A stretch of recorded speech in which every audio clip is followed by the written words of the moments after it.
She needs to step into the changing room, said Patricia Drummond, president of our HOA board, without a flicker of hesitation. We've had complaints. I have authority to inspect for concealed items. She stood like she owned the concrete beneath her flats, one hand resting on the pool gate lock, the other gripping a clipboard like it was a badge. Her tone wasn't asking. It was ordering a 16-year-old to undress. Or she forfeits her right to access HOA property indefinitely. I pushed past the stunned group of parents and nearly tore the gate off its hinges. "There's no such authority, Patricia," I said, voice low, "and you're about 30 seconds away from criminal liability under Florida Statute 800-04. Let me be clear. If you're a parent, guardian, or human being with a conscience, you need to subscribe now, because what this woman just attempted to do under the name of policy enforcement would have broken my niece. And you should know exactly how far some HOA boards will go when no one's watching. I'm Derek Chen. I used to be a detective, 12 years on the force, 5 of those teaching new recruits how to navigate abuse of authority cases. These days, I work as a licensed private investigator. But none of that mattered when I got the call from a mother I barely knew, telling me my niece was being pulled into a pool changing room by the HOA president. None of that mattered until it almost became evidence in a criminal case. But this isn't just about law. This is about the last promise I made to my sister on the day she passed. Keep Maya safe, no matter what it costs me. And up until today, that meant managing grief, college forms, swim practices, not criminal threats at the community pool. Maya's pendant, the silver swimmer one, was still clutched in her hand when I found her standing by the cinder block wall, soaked and shaking. She wears that necklace every single day. It belonged to her mom. She doesn't take it off, not for school, not for meets, not even for sleep. So, when Patricia accused her of concealing unauthorized items in her swimsuit, Maya had frozen. She knew what Patricia meant, and she thought compliance might make it stop. I'm not sure what would have happened if the yelling mother on the bench hadn't intervened, if she hadn't called me first. But I know what almost happened, and I know it damn well won't happen again. The others looked frozen, especially Kevin Morales, the HOA treasurer, who stood like a statue next to the diving board shed, pretending not to hear. He didn't say a word, not then. "Mr. Chen," Patricia said, turning toward me, clipboard raised like a shield. "There's a process for this. We've documented repeated infractions, excessive splashing, non-regulation swimsuits, now reports of something hidden inside her top." "Patricia," I cut in, stepping between her and Maya, "unless you're a licensed law enforcement officer with probable cause and parental consent, you don't get to demand a strip search, not from any child, and especially not mine." She opened her mouth. "And for the record," I continued, "your HOA charter doesn't supersede Florida criminal code. You're not security. You're not law enforcement. You're a homeowner with a clipboard." That got quiet real fast. A father by the toddler pool looked over his sunglasses. Someone's phone camera clicked. Patricia's mouth snapped shut. I kept my eyes on her, even as Maya wrapped her arms around me. "Take her home," whispered the mother who'd called me. "She's shaking, couldn't even speak." I did, but I left the rest of the day at that pool burned into my memory, and into a case file that would soon reach the sheriff's desk. Because Maya didn't just lose her safe space today. She almost lost her trust in adults, in rules, in the idea that someone's watching who actually cares. And if there's one thing I know, one thing I live by, it's that predators dressed in policy are the hardest to spot, and the most dangerous when they think they're untouchable. I watched Patricia scribble something on her clipboard as we walked away. Like this was just another violation, but this time, she's the one who's been documented. By the time we got home, Maya hadn't said a word. She went straight to her room, pendant still in her fist, like she was afraid someone might rip it away. I stood in the hallway, listening. No sobs, no crash of thrown books. Just silence. 2 years ago, after my sister passed, that same silence nearly swallowed her whole. Back then, I gave it space, hoped it was just part of grief. I'm not making that mistake again. The incident at the pool wasn't isolated. It was a culmination. One I should have seen coming.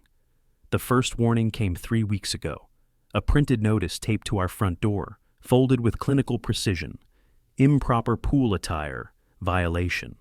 Notice Maya Chen, no contact name, just a vague citation about excessive back exposure. The swimsuit was a Regulation 1 piece, purchased from the same sports supply store that outfits the local high school team. There was no ambiguity in the rules, but somehow Patricia found some. I didn't push back then. I should have. Instead, I let it slide, bought Maya a more conservative one, thinking we'd be left alone. The following week, another citation. Disruptive behavior, excessive splashing. She'd been playing pool volleyball with a few other teens. Everyone got wet. Everyone laughed, but Maya got written up. Third week, flotation devices prohibited. Never mind that the HOA handbook says pool floats are allowed if supervised. Patricia called it a safety discretion. Maya's inflatable flamingo went into the trash. Fourth week, Patricia began logging Maya's time at the pool, caught her once at the gate, and reminded her the 90-minute courtesy rule was in effect, despite no such rule appearing in any document we'd ever received. That was the first time I attended an HOA meeting. Patricia stood up at the end, held her hands together like a mediator, and said, "Troubled teens often benefit from structured limits." Maya had been doing better. She was opening up, laughing, connecting. The pool had become her tether, and Patricia cut it, thread by thread. I walked into my home office and pulled the drawer open. Every notice, every printout, every email, organized by date, clipped together, a timeline. At the time, I didn't think I'd need it. Now I knew better. I opened my laptop and pulled up the HOA's rules and policies. It took 2 hours to cross-check every cited infraction against the written guidelines. The patterns were clear: subjective language, inconsistent enforcement, and undefined authority. Most alarming was the language around discretionary enforcement. The HOA board reserves the right to interpret and enforce rules as deemed necessary to preserve community standards. No definitions, no limitations, no oversight. Maya wasn't a rule breaker. She was a quiet kid who wore her late mother's necklace to the pool. That's what this started with. Patricia had stared at that pendant like it was a challenge to her authority. The first time Maya mentioned it, I didn't think much of it. She said jewelry's not allowed, Maya had said, but other girls had earrings. Now it was obvious Patricia was watching her, targeting her, and I'd let it happen. I leaned back in my chair and stared at the ceiling. This wasn't just one confrontation. It was a slow suffocation of a teenager's healing space. A folder labeled Willow Creek HOA, Rules, PDF, sat in the downloads bar. I clicked through, redlining every ambiguous line. My old training kicked in: chain of evidence, procedural violation, policy overreach. If someone had submitted this to the precinct as probable cause documentation, I'd have shredded it on the spot. The problem was, Patricia didn't need probable cause. Just enough indifference from the other board members to get away with whatever she wanted.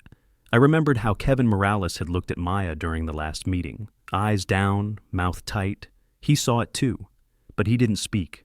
I reached for my phone. "Hey," I said when the line picked up. "It's Derek Chen. Something happened at the pool today, and I think you need to hear it." A long pause, then Kevin sighed. "I was afraid of that," he said quietly. "She's been pushing too far." "Then why hasn't anyone said anything?" Another pause. "Because no one wants to be next." I hung up and stared at the closed door to Maya's room. Too late to stop what happened. Not too late to make sure it ends here. Kevin Morales sat 3 chairs down from Patricia at the next board meeting, thumbing a folded agenda with the detachment of someone pretending not to exist. His blazer hung stiff over his thin frame, and his glasses stayed pointed at the table even as Patricia launched into her usual sermon about community standards and misinformation spreading through social media. I knew what this meeting was: damage control. "Let's be clear," Patricia said, sweeping her gaze across the room like a general. The board acted appropriately in every recent incident, including the unfortunate misunderstanding at the pool. I've spoken with legal counsel, and they've confirmed we were within procedural rights. She didn't say Maya's name, but her voice hardened on the word misunderstanding, like she knew damn well what she was trying to frame. Kevin shifted, barely, but enough. I raised my hand. Patricia frowned. "Homeowner comments are scheduled for the end of the session." "This is relevant to Agenda Item 5, I said, standing. "Ongoing community safety concerns." She didn't like that, but there were too many eyes in the room, too many phones filming, so she gestured stiffly. "You have 3 minutes." I turned to the rest of the attendees. My name's Derek Chen. I'm the legal guardian of Maya Chen, the teenager who was confronted at the pool last week. Some of you were there. Some of you probably saw the footage that's circulating. A few people looked down. A few didn't blink. I used to be a police detective, I said. I now work as a private investigator, and I'm telling you, under oath if necessary, that what happened at that pool wasn't a misunderstanding. It was a coercive action against a minor. Patricia folded her arms. You're misrepresenting. I'm not finished, I said, not raising my voice. Because this didn't start last week. It started 4 weeks ago with a fabricated dress code violation. Then came fake safety concerns, false float bans, and a made-up 90-minute time limit, all selectively enforced, all documented. I turned to Kevin. He didn't look up. You were there the day it happened, I said quietly. You saw her try to pull Maya into the changing room. You saw the panic. Patricia leaned forward. Mr. Chen, if you're trying to intimidate fellow board members, I'm asking for transparency, I said, which I'm entitled to, as both a homeowner and as the legal guardian of the child you targeted. Kevin still wouldn't look at me, but his thumb had stopped moving on the paper. It trembled instead. I sat down. The silence stretched. When the board moved on, it was mechanical. Patricia read the next item without emotion. Kevin didn't say a word the entire meeting, but I knew something had shifted. Afterward, I waited in the parking lot. Kevin came out last, moving slowly like he hoped I wouldn't be there. Mr. Morales, I said, stepping from the shadows between the cars. He froze, keys in hand. I'm not here to fight, I said. I'm just trying to understand. He looked tired, older than he had a month ago. You were right, he said quietly. About what I saw. My chest tightened. Then why didn't you speak up? He looked toward the clubhouse doors. Because she'll turn on anyone. And because I thought maybe it wasn't as bad as it looked. It was worse, I said. She cornered a child. And she's done it before, hasn't she? His jaw worked. Then, finally, a nod. I saw her go through another girl's pool bag last year, he admitted. Said it was routine inspection. Girl was 12. Her mom never filed a complaint. Just stopped coming. I didn't breathe. Kevin's voice cracked. My granddaughter's Maya's age. I thought staying quiet would protect her. I stepped back, letting him see the full shape of my disappointment. Silence doesn't protect kids, Kevin. It protects people like Patricia. He didn't argue. He just looked away, then back again. If you need a statement, I'll give you one. And that's when I knew we weren't alone anymore. The next morning, an envelope was taped to my front door. No postage, no return address, just a single sheet folded into thirds like it had been processed by machine. Inside was a new notice. Property access suspended. Pending review of behavioral conduct. Maya's name sat in bold at the top. The date was yesterday. The signature at the bottom? Patricia Drummond. She wasn't backing down. I didn't show it to Maya. She was already on edge, retreating again into the same cocoon I'd spent 2 years helping her out of. I caught her standing at the mirror that morning, holding the swimmer pendant like it was a secret. She didn't ask about the pool. She didn't ask about anything. That silence was its own alarm. I called Kevin an hour later. He answered, but his voice was tighter than the night before. Did she get to you? I asked. No, he said. But I got a visit. From who? Patricia, this morning, said you were spreading exaggerated claims, that the board might pursue legal action if homeowners keep recording at meetings. My stomach turned. She's shaking the trees. She's trying to lock them down before you file anything. She was smart, sloppy, but smart. Patricia knew the window between exposure and enforcement was thin, and she was already reinforcing her side of the story with veiled threats. HOA board members were easier to manipulate than courts, and she knew how to make liability sound like a community danger. Thanks for the heads up, I told him. Hold the line. I'm not done yet. An hour later, I parked outside the Crowley's house, one of the few families with kids Maya's age. Their daughter Lila used to swim with her. I hadn't seen them at the pool in weeks. Mrs. Crowley answered with a cautious look. Derek? I nodded. I wanted to ask you about something that happened at the pool with Patricia. She looked over her shoulder before opening the door wider. You better come inside. The Crowleys weren't the only ones. Over the next 2 days, I spoke to 4 families, all of them with teenagers who had quietly stopped using the HOA pool. Some cited odd confrontations. Others mentioned sudden rule enforcement, bans on towels that looked too large, whispering about non-approved goggles. Even one teen who said Patricia followed her into the restroom once. None of the families had reported it. When I asked why, the answers were nearly identical. She's the president. I didn't want to start anything.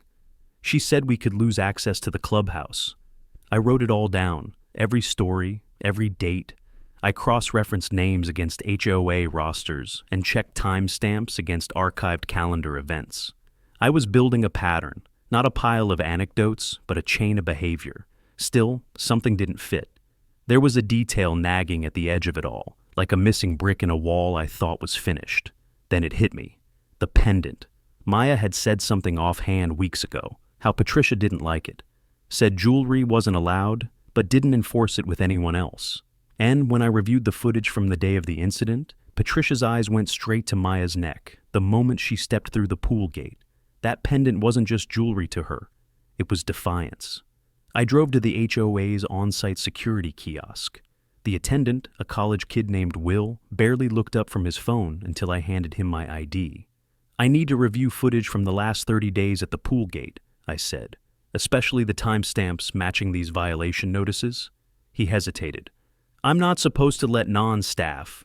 I'm a licensed investigator. Here's my state license. And the homeowner policy allows review of security footage by members in active grievance filing. He blinked, checked the ID, then slowly turned toward the monitor. The first tape showed Maya stepping through the gate 2 weeks ago, wearing the black suit with the modest racerback. Patricia was already waiting, clipboard in hand, staring directly at her before speaking. Second clip, another day, another gate entrance. Patricia again. No clipboard this time, just arms crossed and eyes locked on Maya's pendant. She wasn't enforcing rules, she was hunting a ghost.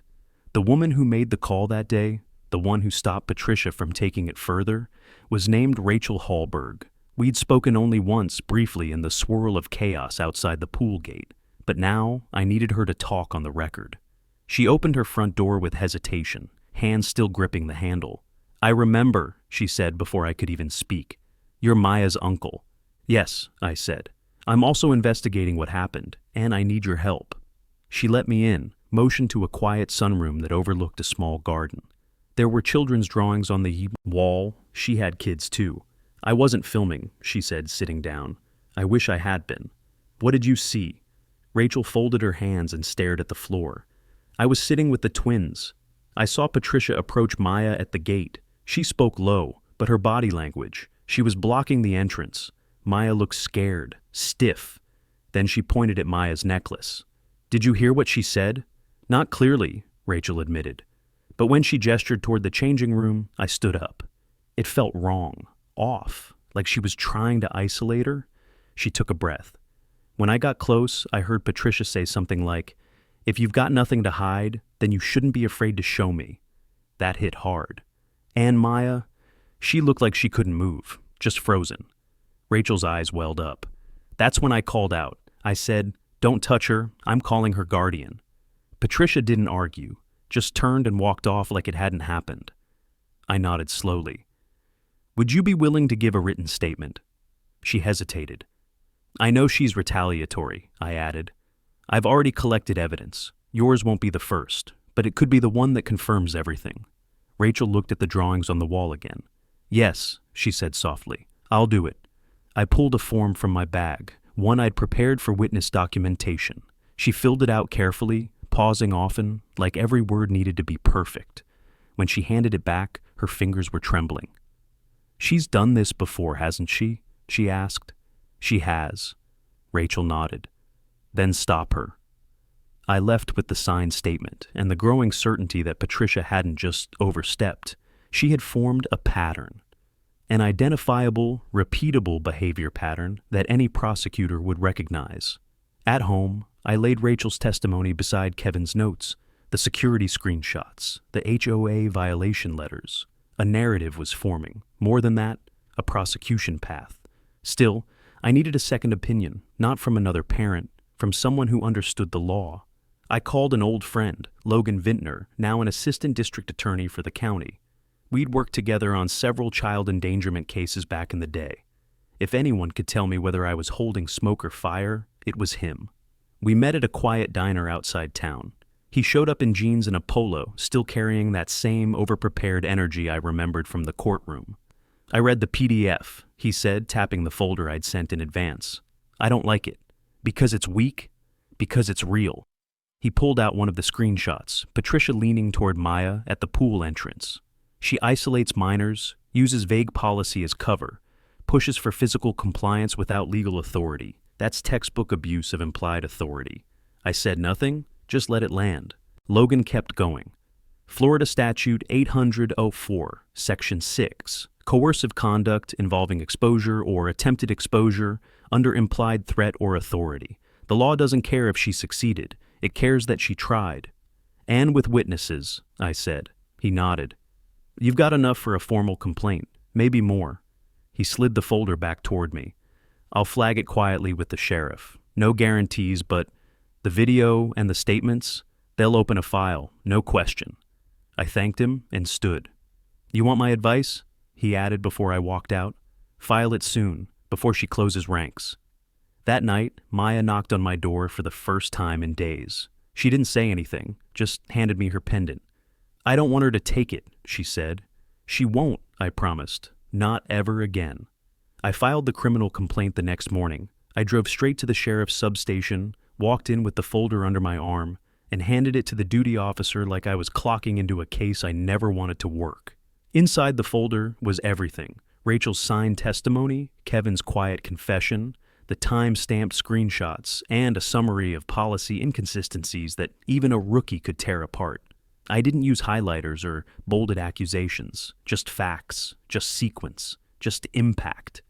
The deputy behind the counter skimmed the top page, then looked up at me. "You're the PI who used to work major crimes, right?" "Yeah," I said. He nodded slowly. "Want a copy of the report number?" I did. And I wanted to see which investigator would be assigned. By afternoon, I had a call from Sergeant Melinda Greer. Mid-40s, no-nonsense tone. I remembered her from a human trafficking task force years ago. She didn't play games, and she didn't file reports that went nowhere. "Mr. Chen," she said, voice even. "I've read the complaint and reviewed the materials. I'm scheduling interviews." "Understood," I said. "You'll want to speak to the witness, Rachel Hallberg, and Kevin Morales. He was on the board, present at the time." "I have both names on my call sheet," she confirmed. "Anything else I should know?" "She's done it before," I said. "I've got 4 other families who'll confirm similar behavior. They're scared, but they'll talk." "That's enough for a pattern. We'll handle it from here." I hung up, but I didn't relax, not yet. Because Patricia didn't strike me as the type to wait for subpoenas. I was right. That night, a new HOA bulletin went live on the community portal. It was dressed up in calm phrasing, clarifying authority, restoring order, preventing misinformation. But buried 3 paragraphs down was a new line. In light of recent disruptive conduct by certain residents, the board reserves the right to restrict facility access to individuals deemed hostile to HOA volunteers. It didn't name me. It didn't have. 2. I printed it and added it to the evidence file. Then I logged into the HOA portal using my homeowner credentials and downloaded every prior newsletter Patricia had posted. I ran a timestamp comparison across the dates when Maya had been cited. Sure enough, every time a violation was filed against her, a policy post followed within 24 hours. Patricia was backfilling justification, creating the illusion of precedent after she'd already targeted a kid. This wasn't just misuse of power, it was calculated protection of that misuse.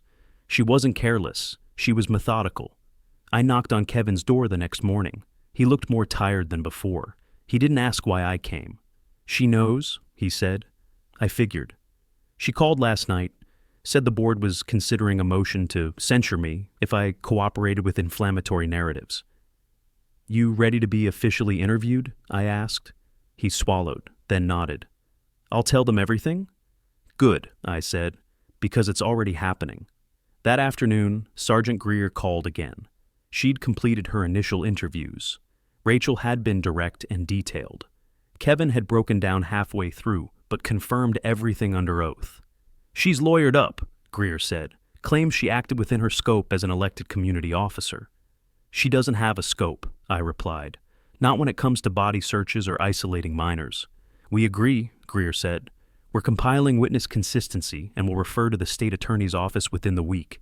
It was happening, fast, faster than I'd expected. But Patricia wasn't out of moves yet.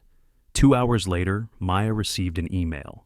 Your pool pass has been permanently deactivated due to sustained violation history. No signature, no appeal process. I stared at the screen, pulse steady, voice quiet. Print it, I told Maya. We'll need that too.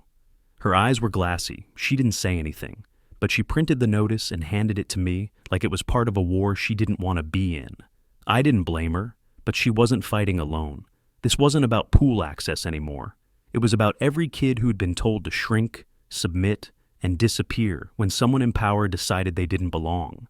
Kevin's voice was hoarse when he called. She's starting to unravel, he said. There was a closed-door session last night. Patricia tried to have me removed from the board. Did it pass? No, he said. 1 abstention, 2 no votes, including mine. But she's angry, paranoid. Said something about shoring up liability and getting ahead of it legally. I could feel it happening, the ground shifting beneath her. Patricia wasn't losing control. She was realizing she never had it to begin with.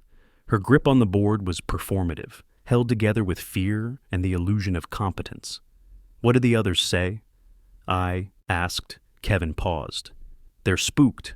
Martin, the vice president, he's worried about the insurance. Said if this turns into a criminal case, their policy might not cover personal misconduct. That was the crack I needed. You said you'd give me a formal statement, I reminded him. I'm ready, he said. Tell me what you need. We met at my kitchen table. Maya was still asleep upstairs. I didn't want her hearing any of this, not until it was done. Kevin arrived early, notebook in hand, dressed like he was heading to confession. He looked smaller than I remembered, as if carrying the guilt had carved him down. He sat across from me and unfolded a sheet of paper. I wrote it out, everything I remember. Start with the day of the incident, I said. Then go back. Give me a timeline. Anything that shows this wasn't isolated. He began slowly. The words were steady, if cautious. He described the moment Patricia pulled Maya aside, her tone, her insistence, the way Maya froze. He remembered Rachel standing up and shouting. He remembered looking away. I should have said something, he murmured. You're saying it now, I replied. That matters. He didn't stop there. Kevin detailed other moments, Patricia asking to review guest passes only for families with teenagers, questioning why unsupervised minors were allowed at the pool, suggesting the HOA consider new security rules based on swimmer behavior. None of it was in writing, but all of it pointed to a pattern. She thought the board would protect her, he said, tapping the page. But she's been acting alone for months, maybe longer. Did she ever reference the pendant? I asked. Yes, he said without hesitation. Twice. Called it distracting. Once said it was a statement necklace that didn't fit a community appearance standards. It was a silver charm smaller than a quarter. She just couldn't control it, and that made it a threat. I added Kevin's signed statement to the file and backed up the scans. That alone might have been enough for the prosecutor's office. But it wasn't about enough. It was about undeniable. I needed the board minutes. Kevin agreed to help. Later that night, he forwarded me a packet of internal communications and summaries. Nothing sensitive, just meeting logs and clarification memos Patricia had circulated. But inside was a golden thread, a proposed rule adjustment from 3 months ago, suggesting the board review attire and accessory standards to align with conservative family expectations. No vote was held, no policy updated. But Patricia had acted like it passed. And worse, the language matched the exact wording on Maya's first citation. She'd been weaponizing a rule that never existed.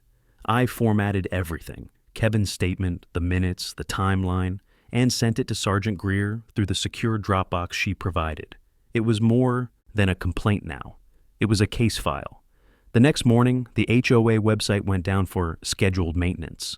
When it came back online, 3 old policy bulletins were gone, replaced with a single message. The board is reviewing all conduct procedures related to minor residents. Updates to follow. They didn't say her name, but her shadow was finally cracking. Maya didn't know any of this yet. She'd spent the morning in the garage working on a school project. I watched from the window as she taped a paper banner to the side of an old presentation board. The title read, "The Physics of Resistance." I smiled to myself. She didn't know it yet, but she was teaching it too. The security footage was already enough. The witness statements were clean, corroborated. The HOA's own policy inconsistencies practically folded in on themselves under scrutiny. But if I wanted Patricia off the board permanently, not just as a resignation under pressure, but as someone legally barred from wielding that kind of power again, I needed the final thread. The connection between personal targeting and official policy fabrication. I started at my desk, combing through the HOA's digital footprint, every monthly newsletter, every incident report, every time-stamped rule clarification Patricia had sent over the past 6 months. It was all public-facing, tucked behind the member login portal, and most of it reeked of after-the-fact justification. But that wasn't what I was after. What I needed was evidence that she knowingly fabricated rules or bent existing language to harass specific residents, especially minors. At 2:17 a.m., I found it. A bulletin issued in June, just days before Maya's first citation, had a quiet footnote. New swimsuit modesty guidelines will be verbally enforced by HOA board members until official publication in the annual handbook update. There was no vote logged in the board minutes for June, no meeting either, just a statement sent from Patricia's personal account, logged at 10:46 p.m., well outside office hours and with no board signature line. A rogue policy, no legal backing, no procedural vote. I checked the metadata, created on her personal device, sent through her Comcast IP, not the HOA's dedicated board server. I screenshotted everything, labeled it, compiled the email header trace, the timestamps. Then I added it to the folder. Exhibit 12, Unratified Policy Bulletin, fabricated without board consent and swimsuit standards. It was the bridge I needed, from her actions to her intent. I sent the updated package to Sergeant Greer with a flag note. This supports conscious misconduct, not administrative confusion. She replied within the hour, received, forwarding to SAO for charging consideration. But I wasn't done. Patricia's leverage wasn't just fear, it was silence. She'd built her kingdom on the assumption no one would link arms long enough to challenge her. So, I changed that. I printed a EDST single-page flyer and dropped it off with 6 neighbors I knew had kids once active at the pool. It wasn't dramatic, just facts. If you or your child has experienced inconsistent enforcement of HOA rules, you are not alone. A formal complaint has been filed with the county sheriff's office regarding misconduct involving minor residents.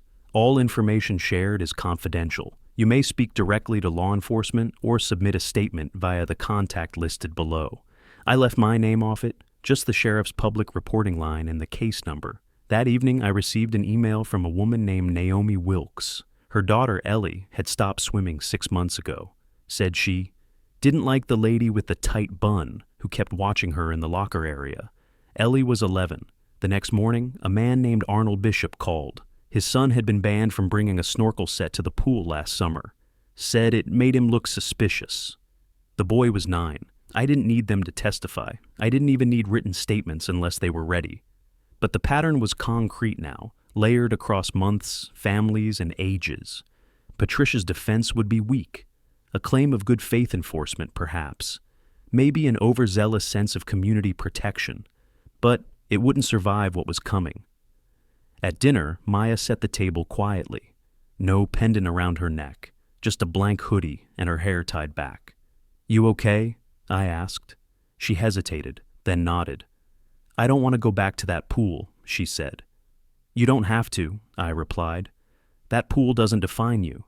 She looked at me, something unreadable behind her eyes. Then finally she spoke again. "But I want her to answer for it." She didn't mean it with rage, just with clarity. I nodded. "She will." In the garage, I opened the locked fireproof cabinet where I kept my case files. Not the digital backups, the real copies. I added Patricia's case folder right next to one labeled J. Monroe, Officer Misconduct 2018. Same weight, same smell of power turned toxic. I wasn't just documenting anymore. I was finishing the work. Sergeant Greer called the following morning. Her tone had shifted, more clipped, more certain. "The state attorney's office has reviewed your full packet," she said. "They're moving forward. Formal charges are being filed under Section 800-04-6, plus 1 count of false reporting under 837.05. I didn't speak right away. "You'll get a case summary for your records," she added. "And yes, we're notifying the HOA directly. She's no longer protected by the board's liability shield once misconduct is criminalized." That last part mattered, a lot. Once Patricia was served, she couldn't claim the HOA was backing her. Her insurance wouldn't cover criminal misconduct, and no board member in their right mind would defend her publicly. Still, it wasn't just about legal filings. I needed to make sure she couldn't quietly rebuild her control through procedural tricks or pressure on her loyalists. So, I made one last round. I went door to door, 12 homes, every one of them with teenagers who'd quietly stopped using community amenities. I didn't push. I didn't name names. I just told them, clearly and calmly, that a criminal investigation was underway, and that their stories, if they wanted to tell them, could help make sure it never happened again. By the end of the day, 4 more statements had been submitted to the sheriff, not all related to Maya. That was the point. This wasn't a personal vendetta. It was a systemic failure wrapped in the false professionalism of clipboard inspections and community guidelines. That evening, I sat down and organized every piece of evidence by category: witness statements, visual documentation, timeline of policy fabrication, targeting pattern analysis. I uploaded everything to a secure encrypted drive, made 2 backups, and emailed 1 copy to a legal contact in the Florida HOA regulatory office, not for criminal prosecution, but for internal review of board conduct, member rights violations, and potential governance failures. I wasn't just removing Patricia, I was disinfecting the soil she grew in. By the following morning, word had spread. The HOA forum lit up with posts, some furious, others stunned. A few of Patricia's loyalists tried the usual deflections: misunderstood enforcement, unfair attack on a volunteer, weaponizing lawsuits. But they were drowned out by the facts. One post hit harder than the rest. It came from an account I didn't recognize. RH Witness Pool Gate. No photo, no name, just 4 lines. I was there. She tried to corner that girl alone. They always say it's about the rules, until it's your kid on the other side of the door. It got 60 likes in the first hour. The HOA board called an emergency meeting that night. I didn't attend in person. I didn't need to. My presence was already in the room, stitched into every document, statement, and interview already sitting on a sheriff's desk. But Kevin did go. He called me as soon as it ended. "She's stepping down," he said, breathless. "Effective immediately. No public statement yet, but she cleared out her files and left halfway through the session." "Any vote?" "Unanimous," he said. Even Martin didn't flinch. "What about the board's liability?" "They're in panic mode. HOA's general counsel said the insurer might refuse renewal if protocols aren't overhauled within 30 days. They want a clean slate. They're talking full policy rewrite." That was better than I expected. Not just a resignation, a collapse. "Good," I said. "That's what this needs to be." Kevin paused. "Derek, there's talk of asking you to help with it. Consult. Write the new framework." I exhaled, slow. "I'll think about it." That night, I brought Maya outside. The sun was low, amber hitting the fence line. We didn't say much, just sat there for a while. She was quieter than usual, but her eyes weren't clouded. They were steady. "Is it over?" she asked. "Almost," I said. She nodded. Then she reached into her pocket and pulled out the silver swimmer pendant. She fastened it around her neck without a word, then stood and walked back inside. And just like that, I knew the hardest part was done. The letter from the HOA came 3 days later, printed on formal letterhead and hand-delivered to my door. "You are invited to attend the upcoming special session of the Willow Creek Estates HOA Board, during which changes to policy enforcement procedures, minor protections, and board structure will be discussed. Homeowner statements will be accepted. Due to ongoing investigation, Patricia Drummond will not be present." It was the cleanest sentence I'd seen associated with her name. No hedging, no excuses, just absence. I didn't show it to Maya. She'd stopped asking for updates, and I wasn't about to burden her with the bureaucratic wrap-up. That wasn't her job. It was mine. The meeting was scheduled for 6 p.m. in the community clubhouse, same room where Patricia had once ruled with a color-coded clipboard and a carefully rehearsed frown. When I arrived, the room was already half full. People didn't avoid eye contact anymore. A few nodded. One man I didn't recognize clapped a hand gently on my shoulder and whispered, "About damn time." Kevin sat at the front, not at the board table, but to the side with a legal pad in his lap. He looked more relaxed. He'd trimmed his beard and wore his reading glasses for the first time since I'd met him. Retirement suited him better, without guilt on his shoulders. Martin Langley, now acting board president, opened the meeting with a deep breath. He didn't bother with preamble. "Tonight we're voting on 3 things," he said. "A temporary restructuring of the board, a complete overhaul of minor conduct enforcement, and a third-party review of every citation issued over the past 12 months. Murmurs followed. Not opposition, just the sound of relief trying to find the right volume. "We've also invited Mr. Chen to speak," Martin added, "as the complainant in the incident that led to our former president's resignation." I stepped to the podium. No prepared remarks, just a folder under my arm, the same one that had built the case. "I don't want this to be about my niece," I began. "Not because she doesn't matter, she matters more than anyone, but because she wasn't the only one." A few heads nodded. Some parents in the back folded their arms, leaning forward now. "What happened here wasn't a failure of rules," I said. "It was a failure of power. Power with no oversight becomes abuse. And when it's aimed at children, we don't call it enforcement. We call it predatory." A beat of silence followed. I placed the folder on the podium. Inside is the documentation you've all seen summarized. Witness statements, video footage, citations without precedent, minutes that were never logged. You know what's in here. I looked at Martin.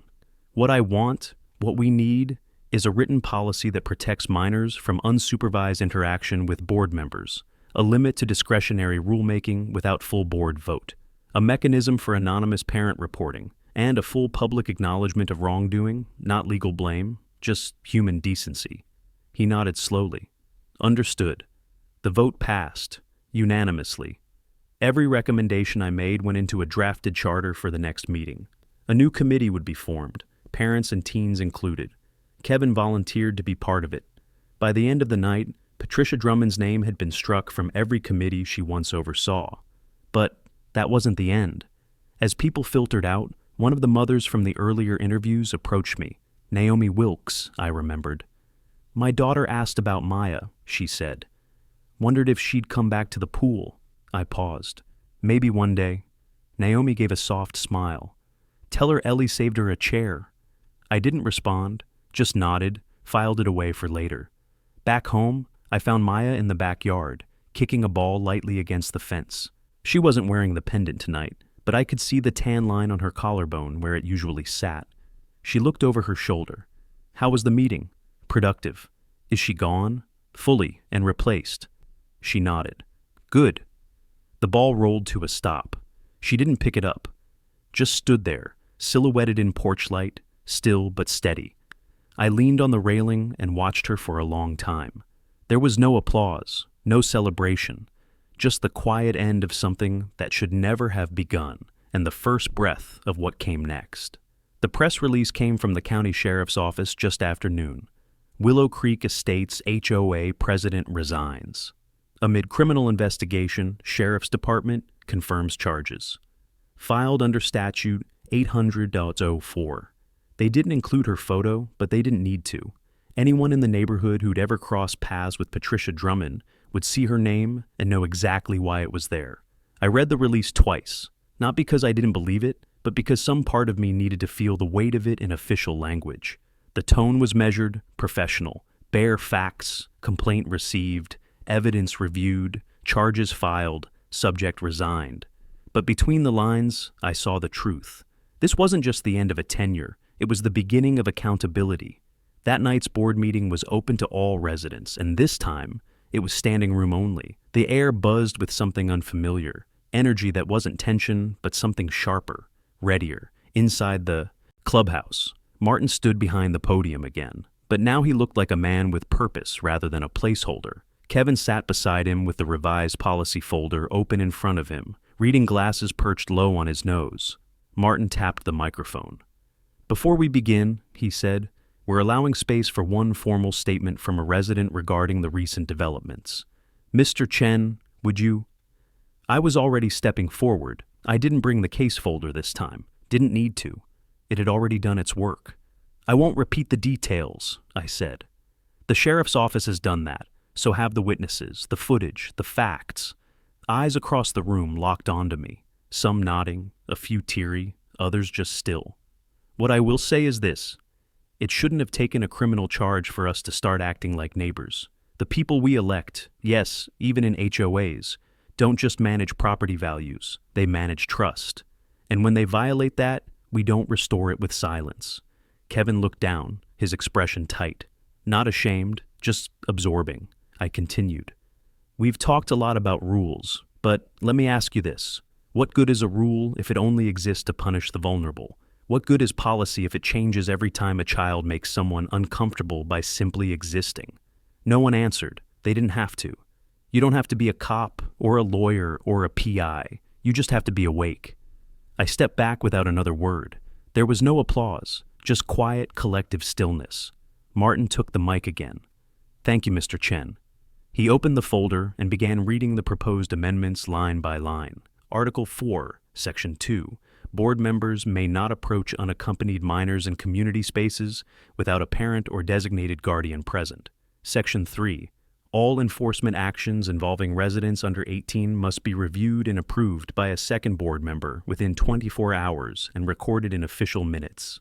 Section 4.